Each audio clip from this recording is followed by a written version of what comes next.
Here's something they'll never teach you in school. The moment you defend yourself against public shame, you've already lost.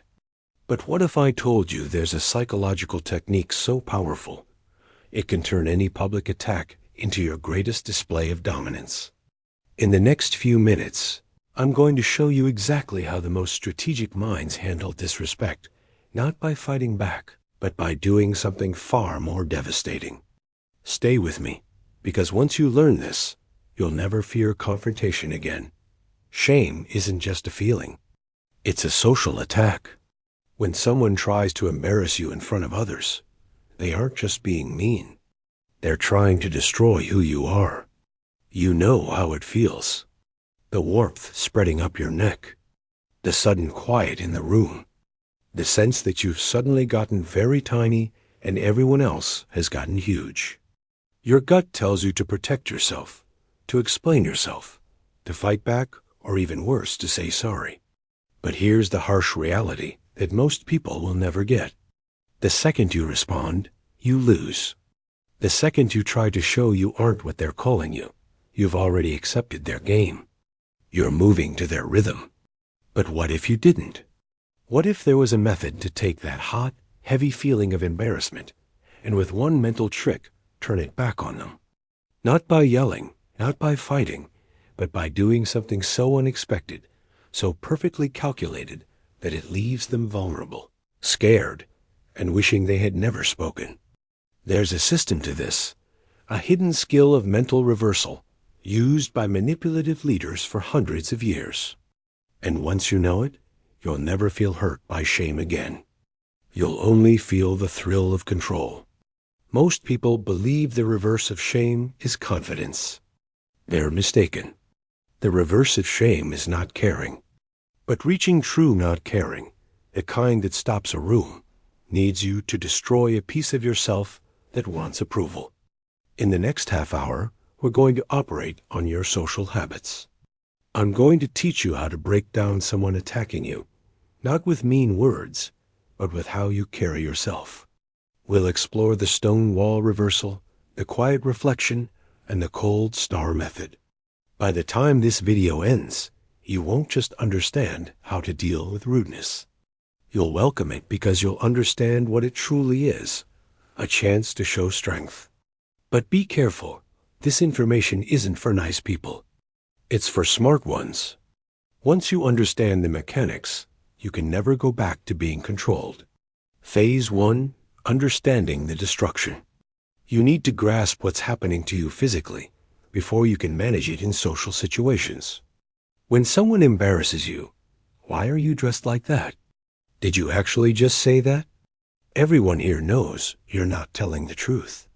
Your fear center takes over your mind. It senses a danger to your life. In ancient times, embarrassment meant being kicked out, and being kicked out meant dying. So your body gets ready to battle or run. This is when you fail, because in today's social ranking, the person who's responding is the person who's failing. The person embarrassing you knows this. They're counting on your body's reaction. They want you to get mad. They want you to stumble over words. They want you to look down. They're the director of a show, and they've just given you the role of the loser. If you listen to your gut, you play that part perfectly. The calculating mind doesn't listen to gut feelings. It controls them. The first move to defeating someone trying to embarrass you is to understand that their attack has nothing to do with who you are. Nothing. Shame is them putting their problems on you. People only embarrass others when they feel threatened in their own ranking.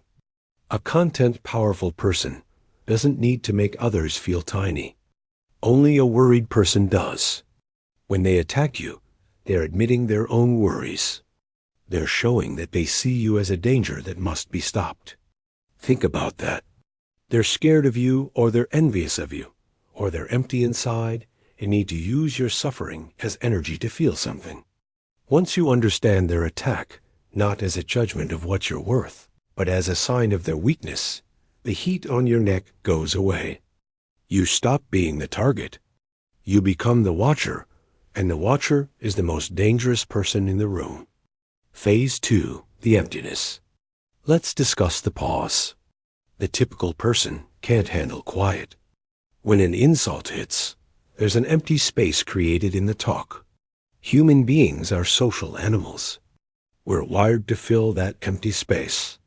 We laugh awkwardly. We snap back. We explain ourselves. We hurry to close the space because the space feels risky. But for the calculating mind, the strategic thinker, the space isn't a risk. The space is a tool. The most crushing thing you can do when someone tries to embarrass you is completely nothing. Not the nothing of someone scared who's afraid to talk, but the nothing of a hunter who's thinking if the target is even worth their time. Here's how to do it.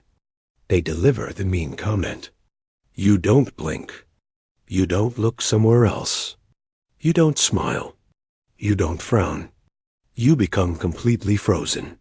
You look them straight in the eyes, not with anger. Anger shows they wounded you. You look at them with emotionless eyes. A flat, uninterested, almost cold stare. You count to 3 in your mind. 1, 2, 3. In those 3 seconds, the feel of the room changes dramatically. The watchers, the people observing, are waiting for your response. When it doesn't happen, they look back at the person who attacked. The attacker expects pushback. When they find nothing but empty air, they lose balance. They begin to think, did he hear me? Does he not care? Is he unstable? The quiet stretches. It becomes thick. It becomes uncomfortable. But it's their discomfort, not yours. You've said no to picking up the weight they threw at you, so it lands at their feet. By doing nothing, you make them sit in the nastiness of what they just did. You make the volume louder on their rudeness until it becomes impossible to ignore for everyone else. This is called the emptiness. You become a dark pit. You take in their energy and return nothing. And in that quiet, their control disappears. They might try to fill it. They might say, I'm just kidding. Or, nothing to say? This is the last gasp of their control. They're freaking out. They're trying to fix the situation because you broke it with quiet. Don't help them. Let them struggle. Phase 3, Mental Martial Arts. Once you've held the quiet long enough to make them uncomfortable, you talk, but you don't defend yourself. Defending is admitting you're wrong. If I say you're a criminal and you yell, I'm not a criminal. You've just connected yourself with crime in everyone's minds. You're arguing about your innocence. Leaders don't argue their innocence with common people. Instead, you use mental martial arts. You take the energy they threw at you and you pull it harder until they fall down. You treat their insult not as truth, but as their action. You study them. You treat them like a confused person in a hospital who just had an episode. You don't get mad at the confused person. You get interested. They say, wow, you really messed that up, didn't you? The defending response, no, I didn't. I was just trying to weakness. The calculating response, you pause. You tilt your head a little. You look at them with mild, distant interest. And you say, are you all right? Or you seem really bothered by this, or even colder. That was a strange thing to say out loud. Notice what happened here. We're no longer discussing my error. We're discussing your response. We're discussing why you're being so emotional. I've presented myself as the calm, reasonable adult, and I've presented you as the emotional, unstable kid. This is situation reversal. You flip the focus. Suddenly, they're the one being examined. They have to explain themselves. No, I'm not bothered. I'm just saying. Now they're defending. And remember, the one who's defending is failing. You've taken the advantage without raising your voice. There's another version of this that's even more brutal. It's called the amused agreement. Sometimes the person embarrassing you is correct. Maybe you did make an error. Maybe you do have a weakness. They're expecting you to be embarrassed about it. So you take away that satisfaction. You admit it, but you admit it with boldness. They say, "You're so full of yourself." You smile, look clear-throat them in the eye, and say, "I know. It's my best feature." They say, "You have no clue what you're doing." You laugh quietly and say, "I never do." But it always turns out fine, doesn't it? This is the agree and exaggerate method. You take the attacks they shoot at you, and you swallow them.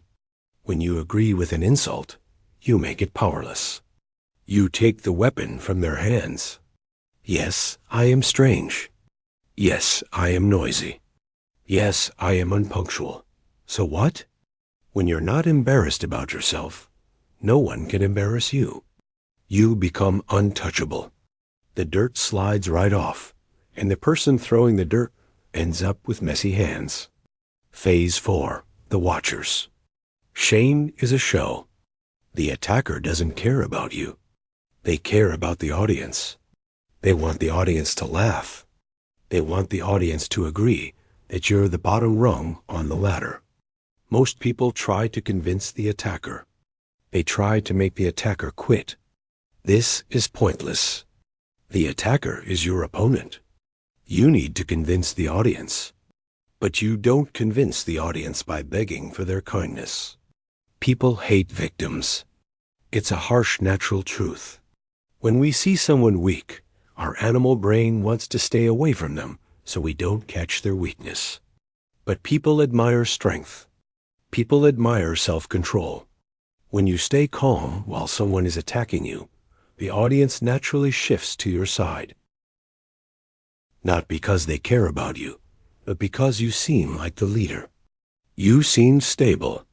The attacker seems unstable. You can use the audience to destroy the attacker. This brings us to the triangulation look. They insult you. You don't look at them right away.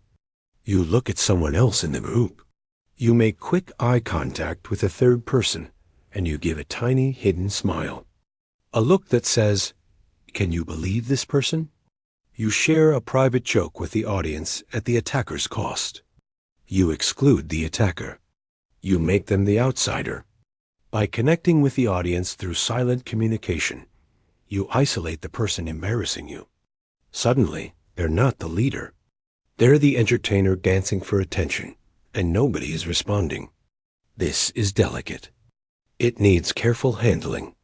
If you do it too much, you seem small. But if you do it correctly, just a glance, a lifted eyebrow to the person beside you, it destroys the attacker's social value instantly.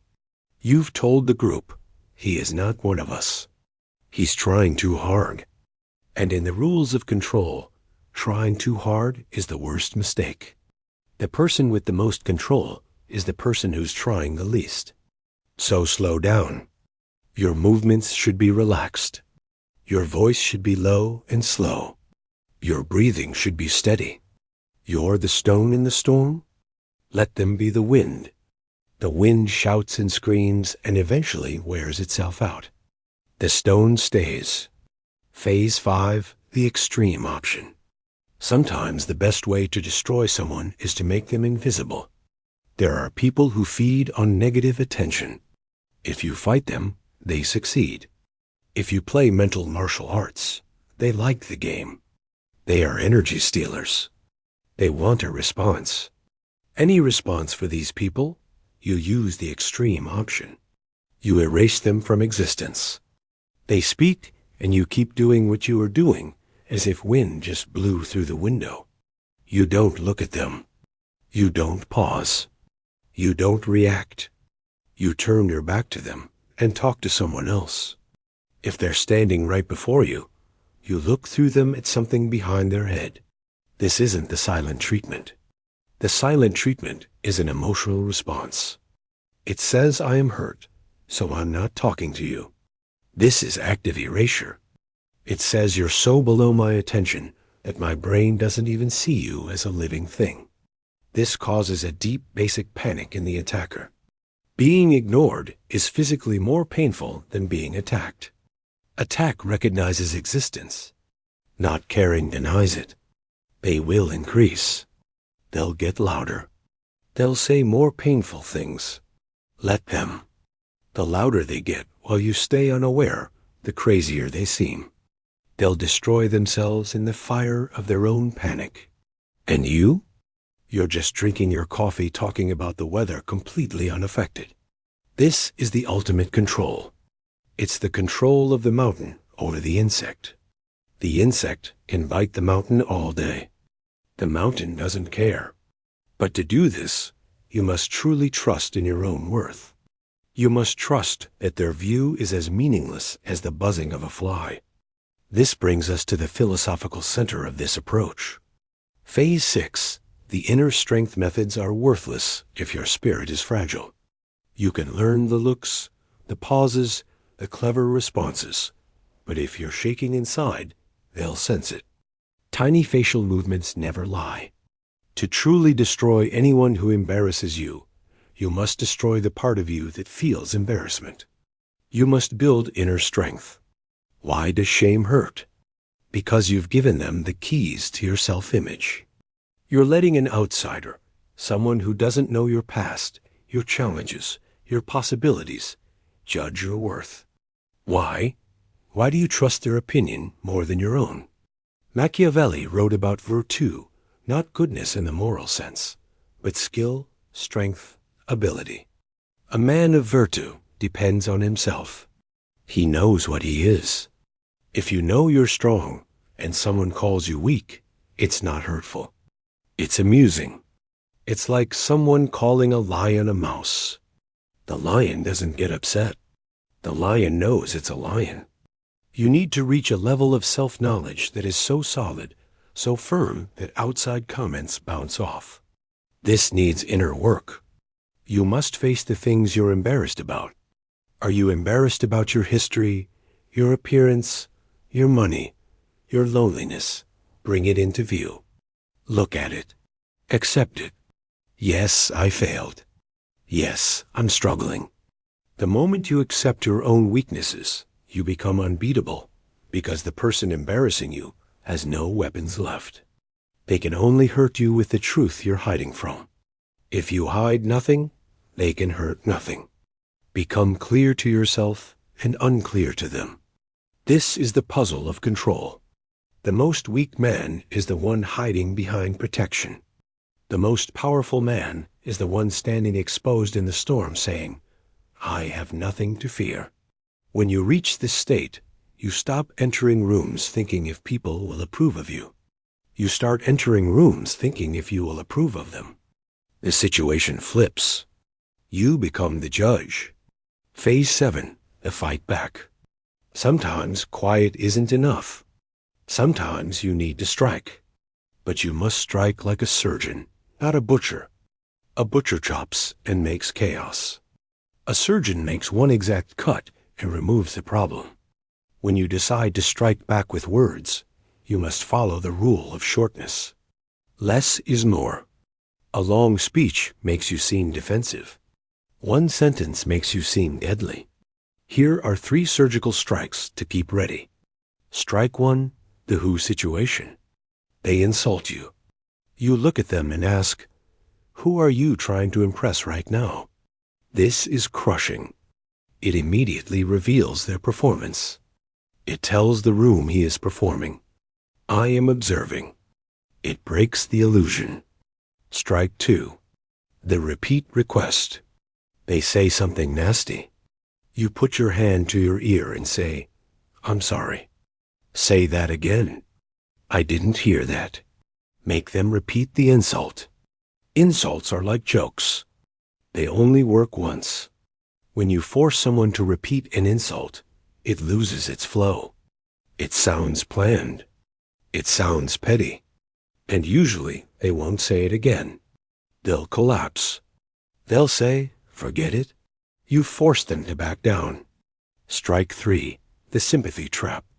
They attack you. You smile kindly and say, I know things are difficult for you right now.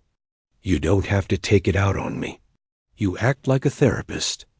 You present their attack as a call for help. You feel sorry for them. And there's nothing more embarrassing to a self-centered person than being pitied. They want to be feared. When you pity them, you put yourself above them. You're the adult comforting the upset child. It drives them crazy, but they can't fight it because you're being kind. If they get angry, they prove your point that they're unstable. You've trapped them in an impossible situation. Either way, you win. Phase 8, the ending. How you finish the interaction is just as important as how you handle it. Don't stay around. Once you've used the quiet, the look, or the surgical strike, leave or turn your focus completely to someone else. Machiavelli knew that control is about access. When you remove your attention, you're removing the greatest resource in the room. You punish them with their absence. Let them sit with the damage. Don't check to see if they're looking at you. Don't seek approval from the audience. Just move forward. Show them that the interaction meant so little to you that it's already been erased from your memory. You're on to the next thing. This is the ultimate insult to be forgettable. Make them forgettable. Phase 9. The philosophy of the darkness. Why are we discussing this? Is it just to win arguments? No, it's because the world is becoming harsher, colder, and more cruel. We live in a digital arena where everyone is judging everyone. Cancel culture, online embarrassment, social ranking games. It's a battlefield. If you don't have these protections, you'll be destroyed. You'll shrink. You'll become scared to speak your truth. You'll become a gray, invisible ghost, terrified of stepping out of line. Learning these dark mental tactics isn't about becoming bad.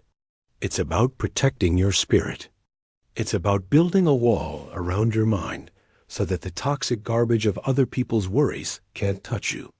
When you know you can handle embarrassment, you become fearless. You take chances. You speak up. You lead. You move differently. You stop asking for permission to exist. Shame is a prison. These methods are the key.